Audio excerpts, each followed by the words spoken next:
And now, it's time for the GameSHOUT technology news and reviews. Taking your questions live. And now, it's time for the GameSHOUT technology news and reviews.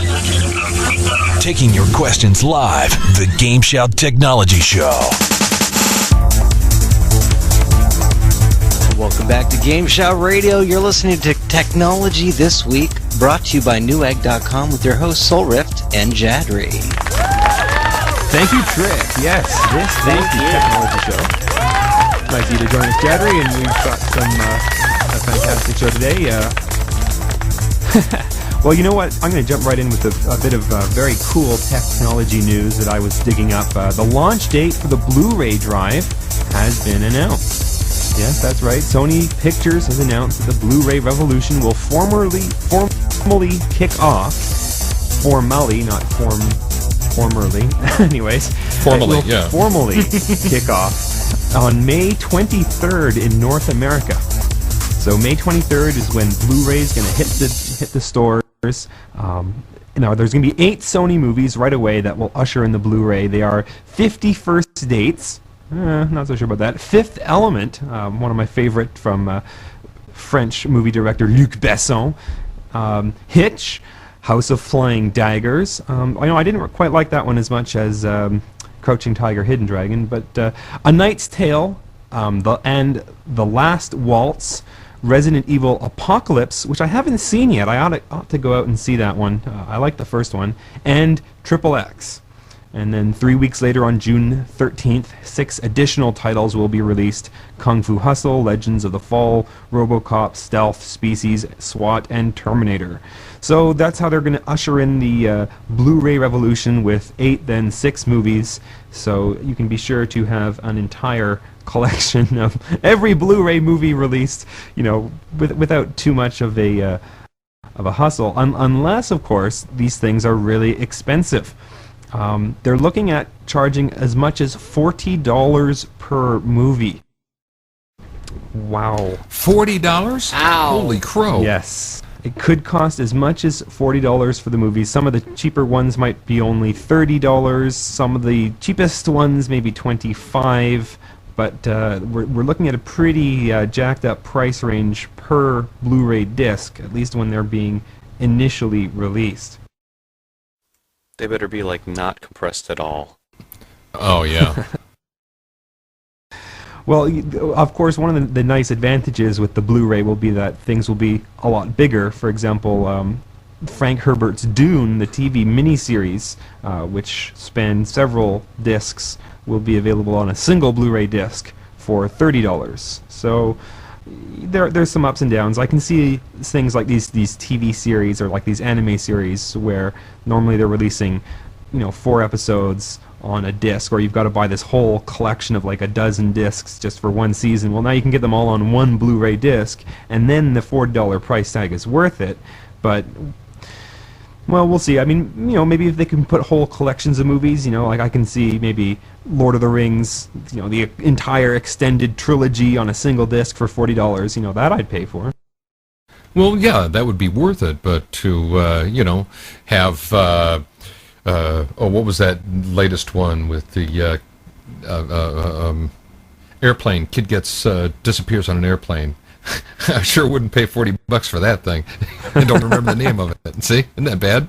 Yeah. I mean, even a single movie like The Fifth Element, it's a great movie, but I mean, how much additional content can you add to it to make it worth that full $40? Plus, how much are the players going to be? Right. Of course, that's the other major issue with Blu-ray coming out, is how much the players are going to cost, and they haven't really announced the price on those just yet. They will be. They say that they're ready to release the discs. Sony is going to be releasing a lot of the Blu-ray content, whereas the first Blu-ray players will be released from Samsung Electronics and Pioneer, as well as a Blu-Risk compatible VAIO computer from Sony. So the release of the Blu-ray discs is from Sony Pictures, not from the hardware side that's actually releasing the Blu-ray players. So there's a lot of different companies involved, all releasing different stuff at different times. But May 23rd, we'll see the Blu-ray discs in stores. We'll just have to see exactly what the prices are going to be. We'll have to send some scouts out to shops and see what we can find. But that'll be an interesting date to stick on our calendars, May 23rd. Well, jumping on from Blu-ray into some very wacky and weird technology, and this one's for you, Josh. Motorola is patenting a cell phone that displays the layout of a guitar neck on its screen and allows its keypad to be plucked or strummed by a user. The resulting guitar sounds can be played through the phone's speaker or can be inflicted on a friend at the other end of the line. Whoa, that's an idea. So it's two of your favorite things there. You got your cell phone and your guitar in one. Now the phone's going to have the usual 4 rows of keys, but switching to music mode turns the keys into a set of virtual strings that respond to pressing. Turning a control knob shifts the scale of the selected chord up or down, like a guitar capo, or switches between different types of chord, like a major and a minor. Now the guitar phone can be played like live to adoring fans, or a melody can be composed in private and stored in memory for the use as a ringtone. So you can compose your own guitar ringtones with your guitar cell phone. Oh, wow. Hello, GameSHOUT Radio, Capt Maverick speaking. Whoops. Now, of course, Motorola is also saying that the phone could even be converted into a banjo or a violin at the flick of a switch. So everywhere you go, you will now see dueling banjos on the cell phone. Oh, no. We don't have a sound clip for dueling banjos, thankfully, but... Nope. Let's all have a hootenanny. There's a hold exactly. Hootenanny, hold down, hootenanny. Now, another funny thing here is that Uncle Sam, the Center for Disease Control, is now issuing a campaign to give your thumbs a rest.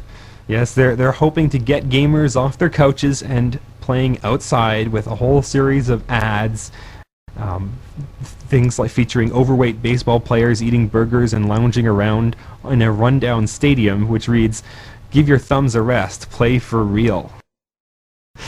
I don't know if it's going to work or not, but they're clearly investing a lot of money in trying to get people off their couches and out playing sports in real life, which of course, is a major concern for the Center of Disease Control. But how effective is this going to be, this advertising campaign? It really remains to be seen. It might just end up as this object of mockery for gamers to post up these sort of posters telling them to give their thumbs a break, while they sit and play games on their couches all day. All right, well, we've got to take a quick break here on GameSHOUT Radio, but when we come back, we've got a very special guest, Dr. Eugene Levich. Dr. Eugene Levich from New Media Enterprises. And we'll be right back with that right after this. You're listening to GameSHOUT Radio. If your gaming thumbs are itching for a PlayStation 3, don't worry. GameSHOUT's got you covered. GameSHOUT's Gamepad Gamers PlayStation 3 Edition Mini Podcast gives you all you want to know about the PS3 and more. PlayStation 3 news? Yeah, we got it. Reviews of the games you want to play? Oh yeah, we got it. Previews of the hottest new games coming out to the PlayStation 3? You don't have to ask twice. We got it. Be sure to find out more about the games, news, previews, and reviews that matter from the only gaming site that matters, GameSHOUT.com. And welcome back to GameSHOUT Radio. This is the Technology Weekly Show brought to you by Newegg.com, and I am your host, Soulrift. And joining me on the phone is a very special guest, Dr. Eugene Levich from New Medium Enterprises. Thank you for joining us. Thank you. Thank you very much. Now, I believe you're here to talk to us about a new product that your company is working on, a versatile multi-layered disc. Do you want to take a moment to tell our listeners a little bit about the company that you're working for and where it is and what you do for them? Very briefly, it's an American public company And there is nothing spectacular about the company. There are thousands of companies like this in the United States and elsewhere, but the product that we're doing is really very special. Okay. Well, tell us a bit about the product then. The product, as you mentioned it's versatile multi-layer disc. And what it means is that it is an optical disc, similar in all respects to DVD discs, except of one very important feature. DVD has only two information layers, and it allows for about 8.5 gigabyte capacity on the disk. Our disk has many information layers, although it looks exactly as the usual DVD disk. However, inside this volume of DVD disc there are many information layers. And each information layer has the capacity of the usual DVD disk.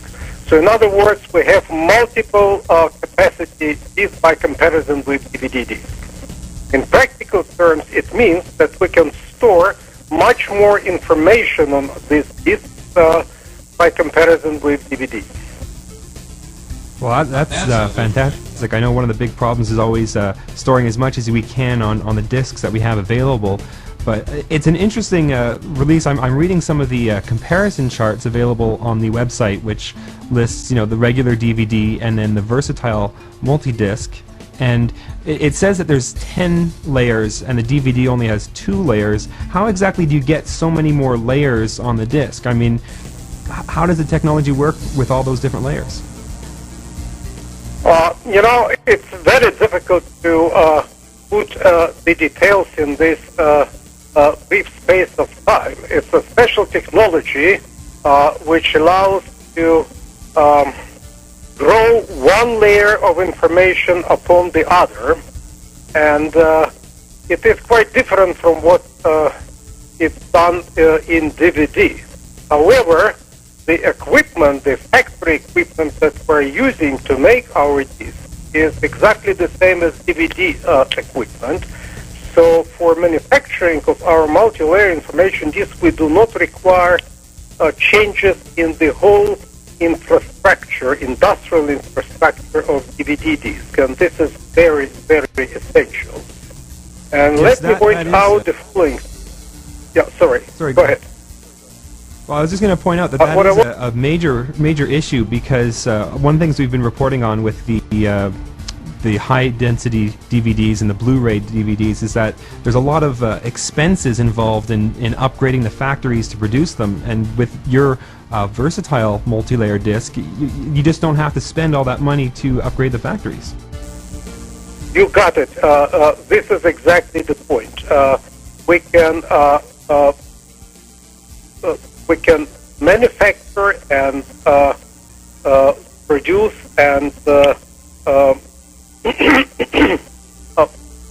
submit to the scrutiny of consumers a disc which will show a quality which is at least comparable to whatever the Blu-ray consortium promises to us at the cost of maybe 10-15% of the Blu-ray disc.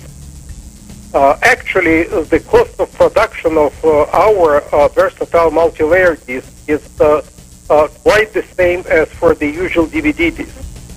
And of course, this is explained by the fact that we're using exactly the same equipment. Okay, very interesting. Now, we've only got about 30 seconds left, but before we finish off, when can consumers expect to see VMD discs available in stores, the players and the disc drives for them? We will first show our industrial prototypes at SEBIT. It's a show in Hanover where hundreds of consumer electronics companies are converging in the beginning of March. It starts actually on March 9th. And we are quite confident that we'll be in the stores in the third quarter of 2006. Well, thank you very much, Dr. Eugene Levich. This is GameSHOUT Radio, the #1 talk game station in the world. Visit GameSHOUT.com for more info. GameSHOUT. GameSHOUT.